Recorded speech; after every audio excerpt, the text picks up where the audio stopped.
আসসালামু আলাইকুম, আশা করি আপনারা সকলেই ভালো আছেন। জামাতের আমি ডক্টর শফিকুর রহমানের অ্যাকাউন্ট হ্যাক হয়েছে, আপনারা সবাই অবগত, কম বেশি অবগত রয়েছেন। এখানে আপনারা একবার কি একটা জিনিস চিন্তা করে দেখছেন? এখানে কিন্তু অনেক বিএনপি কর্মীরা রয়েছেন, আমার ভিডিও দেখেন, আমার বিরুদ্ধে হচ্ছেন।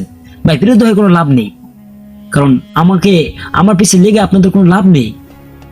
আমি একজন কন্টেন্ট ক্রিয়েটর, এই দিকে নাস্তিকদের নিয়ে ভিডিও তৈরি করি, আপনাদের জন্য তো আমি নাস্তিকদের নিয়ে ভিডিও তৈরি করতেই পারছি না। ভাই, আপনারা আমাকে একটা বিফলে ফেলাই দিচ্ছেন না। সৎ জিনিস নিয়ে কথা বলতে হবে। এটা কেন বলছেন? আপনারা বলতে আছেন যে বিএনপি বিএনপি অনেক অনেক সমাবেশে বলতে আছেন যে একটা অ্যাকাউন্ট যদি হ্যাক হয়ে যায় তাহলে সাধারণত 2 থেকে 3 দিন সময় লাগে সেই অ্যাকাউন্টে রিকভার করতে।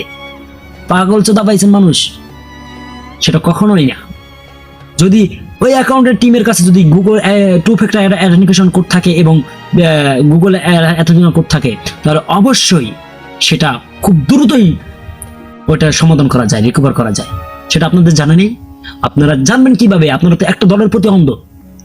ভাই, আমরা যে বিএনপি করবো, জামাত করবো, আওয়ামী লীগ করবো, এই করবো তো এই করবো, ওটা আমাদের কি লাভ ভাই?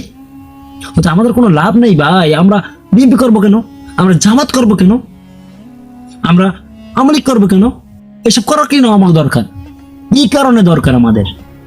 হ্যাঁ, আমরা যদি নেতার পিছু দৌড়াই, মুখের পিছু দৌড়াই, বিএনপির পিছু দৌড়াই, আমেরিকার পিছু দৌড়াই, জামাতের পিছু দৌড়াই, তাহলে আমাদের কি ভাই এক মুঠো বাদ দেবে? আমাদের তো মাড়ি কেটে, আমাদের ওই কৃষি কাজ করে, আমাদের ওই বিভিন্ন ধরনের জব করে, আমাদের এইভাবেই তো আমাদের খেতে হবে। বিএনপি করি না, আমি নেতা হয়ে গেছি, ওইসব নেতা আমি বাদ দেন ভাই। ওইসবে কোনো লাভ নাই। তুমি 5 বছরের জন্য নেতা, অথবা তোমার কপাল খারাপ হইতে হলে তুমি যে তাম্পন শুরু করবে, তুমি 2 বছর টেকবা না। তাই ওরকম নেতা দিয়ে কি হয় ভাই? কোনো লাভ নেই। তুমি কি হবা?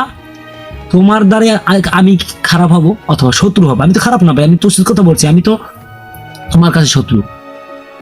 এখন তোমার পিছু তো অনেক মানুষ শত্রু হয়ে যাবে, তুমি এটু ইনকাম করতে পারবা। তুমি নেতার পিছে ঘুরে তুমি 5 টাকা ইনকাম করতে পারবা না। ইনকাম করবে নেতার সাথে যারা আছে চামচা, তারা। কিন্তু তুমি যে চামচার পরে চামচা, তুমি সেটা ইনকাম করতে পারবে না। সুতরাং নেতার পিছে ধরিয়ে সময় ব্যয় না করে তুমি নিজের লাইফটাকে সেটেল করো, দেখবে ভালো থাকবে। আর এদিকে আমি যেটা কথা বলতে চাইছি, যে তারা অ্যাকাউন্ট যে হ্যাক করেছেন, এই হ্যাক করে আপনারা সেটা পরিষ্কারভাবে আপনারা কেন বোঝেন না ভাই? পরিষ্কারভাবে একটু চিন্তা ভাবনা করে দেখুন। আপনারা তো লেখাপড়া করছেন, বর্তমানে বাংলাদেশে প্রতিটা মানুষ, প্রতিটা ঘরে ঘরে শিক্ষিত মানুষ রয়েছেন। আপনারা কেন অন্ধ হচ্ছেন একটা দলের প্রতি? আপনারা বলতেছেন জামাত ইসলামী দল না। জামাত ইসলামী দল না যদি ভাই আমি একটা ইসলামী দল নিয়ে আসি, তাহলে আপনারা তো বলবেন আমি ইসলামী দল না, কারণ আপনাদের স্বার্থে আঘাত লাগছে। তাই ইসলামী দল কারা ভাই? আপনারা আবার বলতেছেন জামাত ক্ষমতায় আসলে এই হবে না, ওই হবে না, ওই হবে না। হ্যাঁ, জামাত আসলে টোটাল বন্ধ করে দেবে। আবার বলতেছেন জামাত ইসলামী দল না। ব্যাপারটা একটা সুদলিঙ্গম হয়ে গেল না? জামাত যদি ইসলামী দল না হয়, তাহলে তারা শরীয়ত আইন অনুযায়ী চলাবে কেন? তারা পর্দায় চলাবে কেন? তারা সুদ বন্ধ করবে কেন? তারা সাদাবাজি বন্ধ করবে কেন? তারা তো ইসলামিক দল না। তাহলে তাদের নিয়ে আপনাদের এত মাথা ব্যথা কেন? তারা ক্ষমতা আসুক, সে কখনো ক্ষমতা আসে নাই, তাকে নিয়ে এতই ভয় আপনাদের কেন? এসব মিথ্যা অপপ্রচার বাদ দেন। আর এদিকে একজন আমির, সে কি মাত্র 10 থেকে 11 দিন বাকি আছে নির্বাচনের, আর সে একজন সে একজন সুজ্ঞানী। সে কি চাবে? কোন পাঠা ছাগলও চাইবে যে আমি এই মুহূর্তে একটা পোস্ট করি এরকম? আর ওই একটা পোস্ট করার আগে একটা ডিপার্টমেন্টে বিভিন্ন ধরনের টিম থাকে, ওরা যাচাই বাছাই করে একটা পোস্ট করে। সেখানে এরকম একটা পোস্ট করবে, সেটা কি ভাবছেন আপনি? কখনোই না, তারা করবে না। কারণ প্রতিটা নেতাই, যেমন আমরা দেখতে পাচ্ছি ফখরুল সাহেব বলেছিলেন যে আমরা কোনো শরিয়াত মানি না, কারণ হিন্দুদের ভোট করা পাওয়ার জন্য। এরপরে দেখতেছেন না, বাংলাদেশ হিন্দুদের ভোটে তো কাজ হবে না, আমলি তো নাই, এরা তো ভোট দিতে পারে, না দিতে পারে। তাহলে কি হবে? আমরা মাথা টুপিতে স্টাপাত করে টুপি দিয়ে গেলাইছি। তারেক রহমান আইসে, টুপি দিয়ে ভালাইছি, ভালো হয়ে গেছে। তারেক রহমানকে আমি স্যালুট জানাই, সে অনেক ভালো মানুষ। সে নতুন এই লাইনে, সে নতুন। তার মা রাজনীতি করছেন, ব্যাচ। সে আর মা পুরন ছিল, তাকে সবাই ভালোবাসতো। কিন্তু তারেক রহমান সে নতুন, তিনি ক্ষমতা আসলে আমাদের সমস্যা নেই, তিনি দেশ কিভাবে চলায় সেটা আমাদের দেখার প্রয়োজন আছে। আর ডাক্তার শফিকুর রহমান তিনি কিভাবে দেশ চালান সেটা আমাদের দেখার প্রয়োজন আছে। তিনি বারবার বলছেন যে আমাকে একটা সুযোগ দিন, আমাদের একটাবার সুযোগ দিয়ে দেখতে পারি না যে আসলে তিনি আসলেই দেশটা কিভাবে চালান। এইবার দিব, পরেরবার দিব না, সমস্যা কি? আমাদের হাতে তো আছেই। কিন্তু এইভাবে যে মিথ্যা অপবাদ যে দিচ্ছেন, এটা থেকে দূরে থাকেন। আমরা বুঝি, আমরা অনলাইন নিয়ে যারা কাজ করি, আমরা কিন্তু বুঝি একটা অ্যাকাউন্ট কিভাবে রিকভার করা যায়, কোনো সময় লাগে না।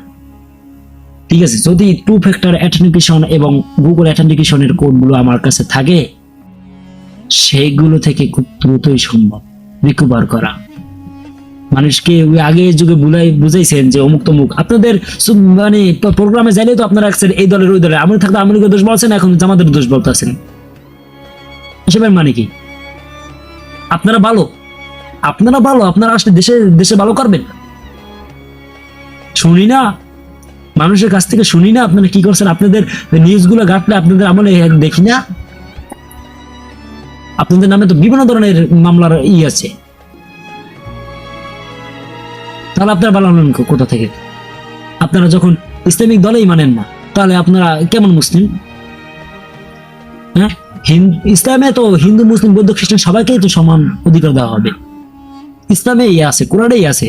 তো ইসলাম আসলে আপনাদের সমস্যাটা কি? আপনারা ঠিক আছে, আপনারা সমঝোতা ভাবে আপনারা স্কুলে মানে স্কুল কলেজে আমরা যেরকম পরীক্ষা দিতে যাই, যে ফার্স্ট আমি তার সাথে কি মারামারি দিই, যে লাস্ট তার সাথে কি আমরা মারামারি দিই? কেন মারামারি দেবো? কেন? ও পরীক্ষা দিতে ফার্স্টে হবে, এরকম তার নির্বাচনে যে ফার্স্ট হবে, আপনার সমস্যাটা কি? অথবা আপনার নিজেরা মিলে একটা সুন্দর একটা সংসদ তৈরি করুন, তাহলে তো ওটাই ভালো হয়, তাই না? এই দর্শক, ভিডিওটি লম্বা হয়ে যাচ্ছে, তাই এখান থেকে ভিডিওটি সমাপ্ত করলাম। আপনাদের মতামত কি? তার আগে একটা বড় কথা বলতে চাই, আপনাদের মতামতটা কি? যে ডাক্তার শফিকুর রহমান এই পোস্টটা দিয়েছেন, তিনি কি এতটাই বোকা না? সেটা আপনাদের মতামতটা অবশ্যই আমার কমেন্ট বক্সে জানাবেন। ধন্যবাদ।